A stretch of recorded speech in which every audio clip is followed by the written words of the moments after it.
आता बातमी एका धोकादायक पुलाची। मुंबई गोवा महामार्गावरील रायगडमधील नागोठणेमधील पूल अत्यंत धोकादायक स्थितीत आहे। काही दिवसांपूर्वीच या पुलावरचा रस्ता दुभंगला होता, तर आता पुन्हा एकदा या ठिकाणी पुलाचा मातीचा भराव वेगाने खचतोय। हा व्हिडिओ समोर आलाय, त्यामुळे हा भराव कोसळून पुन्हा अपघात होण्याची गंभीर स्थिती निर्माण होऊ शकते। दरम्यान मुंबई गोवा महामार्गाच्या नागेठणे जवळील धोकादायक पुलाच्या परिस्थितीचा आढावा घेतलाय आमचे प्रतिनिधी सचिन कदम यांनी। पाहूयात।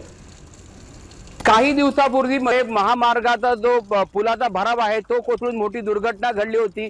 तशीच काहीची परिस्थिती मुंबई गोवा महामार्गावर लोणेरे आणि नागोठणे या ठिकाणी निर्माण झालेली आहे। आता आपण नागोठणेतल्या या पुलाजवळ आहोत। आपण जर का पाहिलं तर हा नागोठणेचा उड्डाण पूल आहे आणि त्याचा भरावाचा जो एक साइडचं पार्टिशन आहे ते आहे। आपण जर का पाहिलं ते पूर्ण तडकलेलं आहे। त्याचप्रमाणे याला मोठमोठे खिळे लावून हे अडकवण्याचा प्रयत्न केला, मात्र तरी देखील जर का पाहिलं तर हे आता आहे हे ओळंब्यात म्हणजे एका लेवल जोडीमध्ये नाहीये। तर हा पूर्ण भाग आहे, आपण तो भाग बघतोय, हा पूर्ण भाग आहे तो मूळ जी भिंत आहे ते सोडून बाहेर आलेला आहे। एकंदरीत पाहिलं तर मोठ्या प्रमाणामध्ये या ठिकाणी वरच्या मातीच्या भरावामुळे कुठंतरी अपघातजन्य परिस्थिती निर्माण झालेली आहे आणि शासन किंवा इथले अधिकारी आहेत, ठेकेदार आहे, ते तात्पुरते मुलामे असतील किंवा अशा प्रकारचे उपाययोजना करून हे बंद करण्याचा प्रयत्न करत आहे। सचिन कदम, साम टीव्ही, रायगड।